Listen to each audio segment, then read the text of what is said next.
It's Nolan. Now, before we get started, make sure y'all hitting that like button. Make sure y'all sharing it on your respective platforms. Let somebody know what we're doing today. Now, let's get into the show.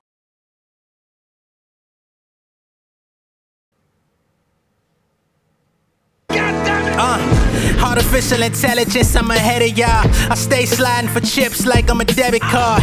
Got the world in my palms like I'm a hooper. Know the joints banging like Hoover. I coach out like Mr. Cooper. Eradicating my foes with flows plenty cold. Shouldered on approach, I came close to the semi. All these funny acting rappers get Emmys. Words matching like Shaq and Penny. If y'all don't see me, you're blind fury.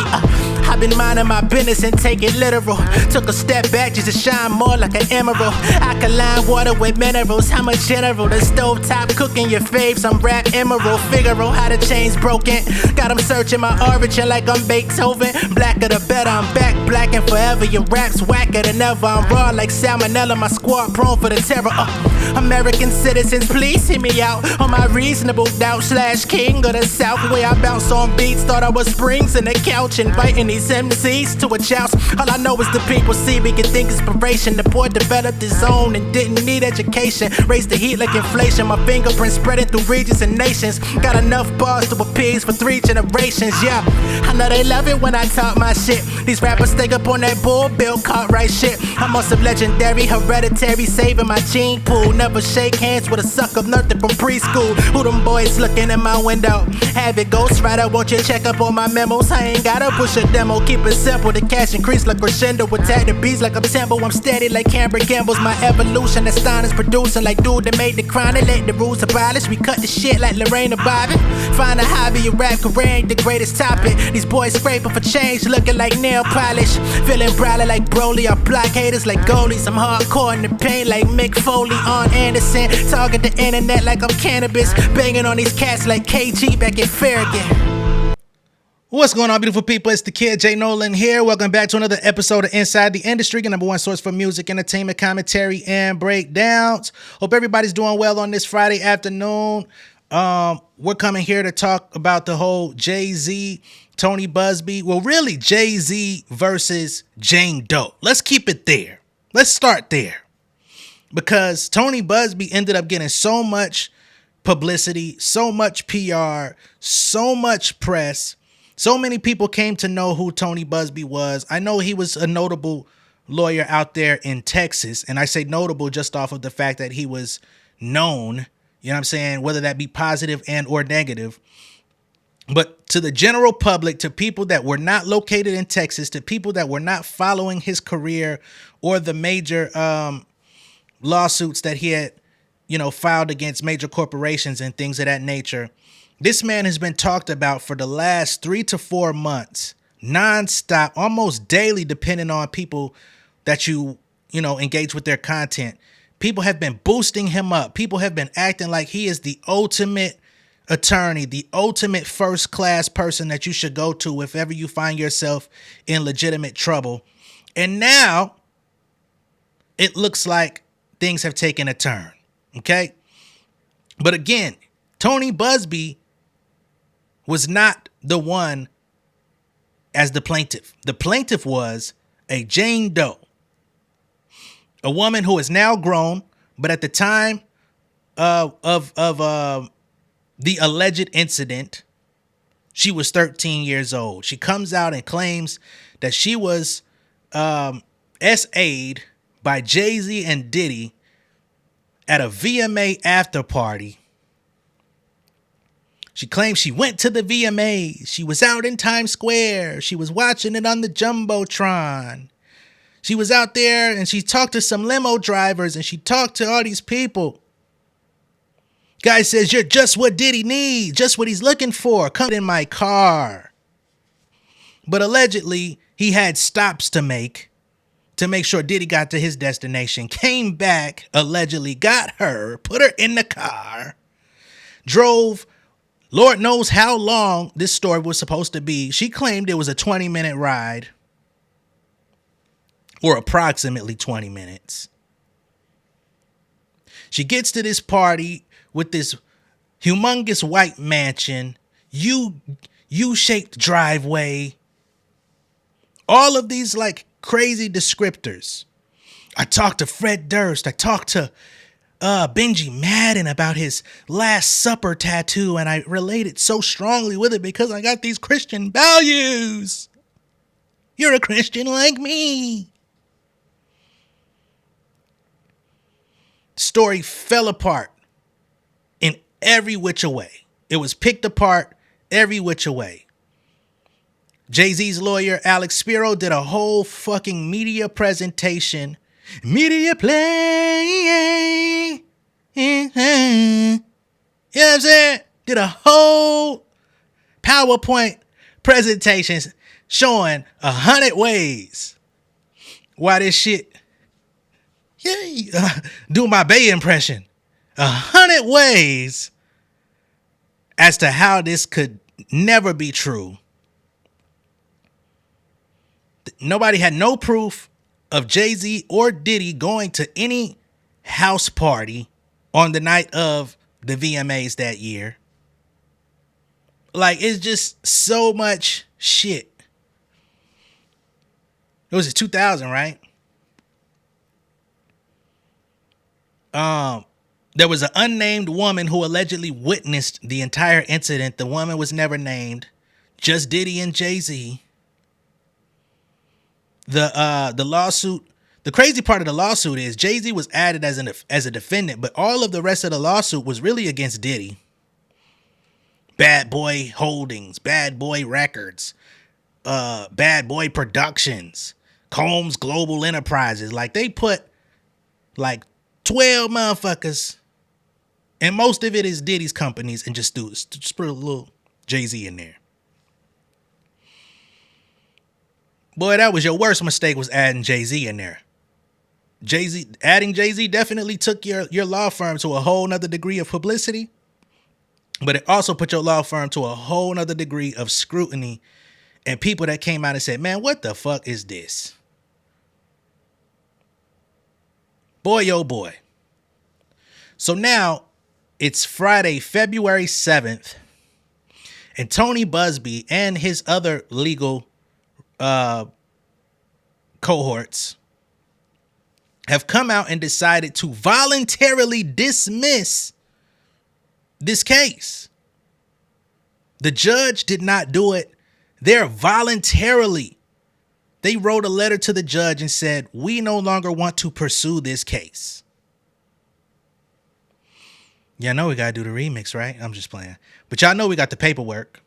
And I want to give a big shout out to Absa effing Lutely, because I literally logged on to YouTube and she was in my suggested videos as soon as I logged in, and she says Buzbee dropped dismissal or whatever. And I had heard people trying to say that Jay-Z was dismissing cases, which never happened. So I said, let me see what she's talking about. And in the video, she's actually saying that Tony Buzbee and his cohorts have voluntarily dismissed the case. So I went to the docket to see for myself, because for whatever reason, I have my alerts turned on for this, but I never got no notification or anything. Never got buzzed in. So here we are with the paperwork. Let's go ahead and show it. Okay, we're on here. Let's go up to the top. Okay, United States District Court, Southern District of New York. Jane Doe plaintiff against Sean Combs, Daddy's House Recordings, CE Opco LLC, Combs Global, Combs Enterprises, Bad Boy Entertainment Holdings, Bad Boy Productions Holdings, Bad Boy Books Holdings. Went after that nigga Books. Bad Boy Records LLC, Bad Boy Entertainment LLC, Bad Boy Productions LLC, Organizational, does 1 through 10, individual, and Sean Carter. And what does it say here? Notice of voluntary dismissal pursuant to Rule 41A1A1 of the Federal Rules of Civil Procedure. Pursuant to Rule 41A1A1 of the Federal Rules of Civil Procedure, the plaintiff Jane Doe, by and through her undersigned counsel, hereby gives notice that the above captioned action is voluntarily dismissed with prejudice against defendant Bad Boy Records LLC. The same is acknowledged and agreed by Bad Boy Records LLC by and through its undersigned counsel, dated February 7th, 2025, New York, New York. This is Curis Law, right? Antigone Curis. This is the law firm that Buzbee hired to go over him and the plaintiff. It's signed by Tony Buzbee with his lame ass and Ava Law Group. Now remember, Ava Law Group is the law firm that was originally brought to the table, allegedly, we'll just say allegedly, that the Jane Doe went to with her story. Ava Law Group then passed the case on to Tony Buzbee and his law firm. And then when everything happened with NBC, Tony Buzbee came back and blamed Ava Law Group for his lack of vetting, his lack of doing any substantial research, without talking to her family, without talking to her father, without securing any type of witnesses, without securing any type of substantial information. The goal from the beginning was a cash grab. We know that these allegations, SA, especially against a minor, are of the lowest caliber. The public will clearly turn on Jay-Z, will turn, Diddy was already, damaged goods. So there wasn't too much more damaging you could do to his reputation, which I think ultimately worked in his favor in this situation, because they didn't even really have too much defense for this. You know what I'm saying? It's not like they were coming out trying to actively fight this thing. His lawyers were coming out, but his lawyers weren't like really issuing statements toward this thing all that much. Jay-Z really did the heavy lifting, and Alex Spiro. But again, Diddy was already damaged goods. The video of him, physically abusing Cassie was already out. The investigation was already done on Diddy, documentary, all this type of stuff. Tony Buzbee put out, when Tony Buzbee said he had like 50 cases to go against Diddy in the initial announcement and stuff like that, it was already like, damn, this nigga's toast. But we had already seen what was going on from Lil Rod's story. We had already seen Cassie. Eventually we got Don Richard. We got the Joy Dickerson Neal. We had the situation of Diddy and Aaron Hall allegedly essaying another woman, taking turns. So he was already like, there's no saving this guy, right? Even if he got out of jail today, there's a lot of people that would be like, I don't want to see, hear, smell this motherfucker in my vicinity, right? But for Jay-Z, that was different. Most people looked at him and said, come on, dog. Now, there are people that want him to go down, but that's really because for whatever reason, they don't like that he's got billions of dollars. They don't like Beyonce. They just tired of them winning. They're just tired of seeing them, looking rich and pompous. Then you got Curis Law once again, and that's who Tony Buzbee hired a few weeks ago to take over the case on his behalf, right? So they come in and they say, all right, well, y'all got us. Let's toss it. And this is just a day or so after Jay-Z put in his last request for this case to be dismissed by the judge. And within his request for dismissal, he put all types of, things in the docket. I'll pull it up just for the sake of conversation. So this was filed on February 4th, just 3 days ago. Declaration of Alex Spiro in support of defendant Sean Carter's opening brief in support of his motion to dismiss pursuant to Fed R Civil P 12B6, right? So he says, I, Alex Spiro, declare as follows. I'm a partner at Quinn Emanuel Urquhart and Sullivan LLP. If called as a witness, I could and would testify competently to the information contained herein. Attached hereto as Exhibit 1 is a true and correct copy of a list of New York City automated register system search results for deed and other conveyance documents listing Sean Combs as a party, as well as a true and correct copy of a photograph showing the entrance of the property located at 813 Park Avenue, New York, 10021. Attached here too as Exhibit 2 is a true and correct copy of a deed record from Suffolk County generated through a LexisNexis search for real property records listing Sean Combs as a party, as well as a true and correct copy of photographs showing the entrance of the property located at 40 Hedges Banks Drive, East Hampton, New York, 11937. So at this point, they're using Diddy's property records to show that the properties that Tony Buzbee and his associates were trying to say Jay-Z and Diddy had done these unthinkable acts at to their client. They were saying there's no way, right? And due to property records, due to address, due to the timeline of alleged events, none of this lines up with what they're saying, right?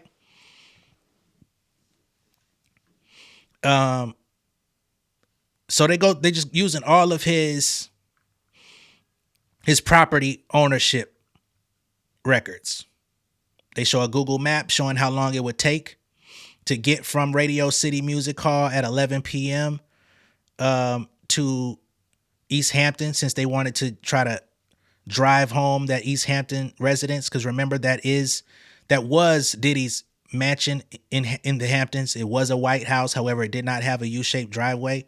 And again, I told y'all the other day, or I told y'all from the jump, if they were to try to use this location in court, it would throw the timeline off even more, because it takes a minimum of 2 hours to the upwards of 3 hours of extra drive, which means that her father would have to add additional time to his trip to even retrieve the child, which throws off everything. Okay. So that's what they're doing here. They're just giving you a record of all of these different things to show everything that they've brought to the table is horchata. Right? Not going to stay in here too long, because really it's just describing what these exhibits are. At this point, they start talking about the Human Services Council report and the clauses of the Victims of Gender Motivated Violence Protection Act, which is what Tony Buzbee was banking on filing these lawsuits under, so that they could retroactively try to punish Jay-Z and Diddy. But he was trying to punish them for something they clearly did not do, right? So again, Tony Buzbee and his legal cohorts have voluntarily dismissed it. They've sent the letter to the judge. I don't even think that they didn't even reach out to Jay-Z. That's the crazy part. They reached out to Bad Boy. They reached out to Diddy's team, but they did not reach out to Jay-Z's team. Right? Because that's who they've been fighting with throughout this entire endeavor. So now that we've gotten to this point, the question remains for me, what's next? Now, I have been hearing some rumblings over the course of the last few days through the grapevine that there are some people out there, and this is specifically from people that want to see Jay-Z's downfall, that claim that there may be some sort of information coming out within the next, let's say, week or so, right? Something that could produce some form of evidence. Do I believe that to be true? No. But that is what I've heard through the grapevine, that Tony Buzbee was supposed to pop out at some point with some sort of scathing evidence against Jay-Z that would make him submit. Today's Friday. I guess we'll have to see what next week has in store, right? But as a thinking person, and just having a brief conversation about it, do I think Tony Buzbee is completely backing down from this situation? I'm not sure. Is he going to come back with another lawsuit? Very possible, right? Because if y'all can remember, when Jay-Z first came out and he was basically making his public statements via Twitter, via the Rock Nation Instagram and Twitter pages, he said that Tony Buzbee came to them with a demand letter and said that they have two clients, a Jane Doe, and a John Doe, right? So the other client at the time of when all this mess came to be, there's also a man that they could possibly try to come out with. Now, let's just be clear here. If you couldn't get clear evidence, if you couldn't get any kind of clear description, if you couldn't get the public, the thinking public to believe that Jay-Z would do something to a 13-year-old autistic little girl, what's the likelihood that y'all are going to convince people that Jay-Z did something to a man? We have 30 years of Jay-Z. I don't think I've ever heard even the lowest rumbling of Jay-Z being interested in men. Diddy, on the other hand, there's always been some level of speculation, or, we can say for the last 20 years, people have questioned what Diddy might have been into as far as his, the length of his sexual proclivities, right? Jay-Z, not so much. So I don't think that's going to be successful. And I don't think anybody would even take it seriously to the point of like covering it massively. If the shock around this situation didn't get Jay-Z, kicked out from the Super Bowl, the Grammys clearly didn't abandon him or his family. Like, everything is still in motion for Jay-Z, although he has taken a reputational hit, although he has taken a lot of blows publicly that, although I don't believe many people believed it, it did create question marks in a lot of people's brains. It at least says, I don't know what they could be into. They start putting the highly weird speculation around them, which there's always been, just off of success and access, people wondering how he got this far. But I don't think that's going to move the needle for Tony Buzbee, and it's probably going to have even less information to support. So I wouldn't advise that, but I'm not a legal professional, right? So I don't know. I don't know what the plan is. There seems that there must be a play here, because Tony Buzbee doesn't strike me as somebody who just voluntarily backs down, unless his whole plan was like 1,000% wrapped up in, we're going to get a settlement. But I don't understand why he continued to push this once he found out there was going to be no settlement. He must have really thought Jay-Z was going to get canceled, and that was going to like pressure him into getting rid of this. I don't know. I don't live in that man's head. I don't want to. I would hate to be anywhere in the vicinity of that nigga's brain. You feel what I'm saying? Just wanted to talk about this, get some information out there, and also talk about, the rumblings that there could be something else. I also think the next thing coming from Jay-Z and Quinn Emanuel is even hotter pursuit on Tony Buzbee. Even hotter pursuit when it comes to those extortion lawsuits, when it comes to trying to get a judge to maybe lift his certification, lift his registration with the bar in Texas, probably get him disbarred, probably try to issue sanctions on him in some other way, sue for legal fees. Tony Buzbee finna get sued. Like, his name finna be sued. Like, niggas walking in the room, they're, hey, cousin Sue, they got your ass. That what I'm thinking. But again, I am not a legal professional, so I can't, strongly predict what's next. Just giving y'all, just spitballing. But I will say, keep your eye out, keep your eyes peeled, because something's definitely going to come down the pipeline, either from Buzbee or Jay-Z coming back on the offense, or potentially both, because both parties don't strike me as people that back down, even though I feel like Tony is an idiot. That's my personal opinion, though. All right. Let me know what y'all think of this down below in the comments. Be sure to like and share this video. If this is your first time seeing me on YouTube, go ahead and subscribe to the channel, become an insider, and I will catch y'all on the next one. We got more content coming for y'all throughout the day, so just stay tuned, stay locked, make sure your notifications are on, and I will catch y'all on the next one. Peace. King of my city and cul-de-sac.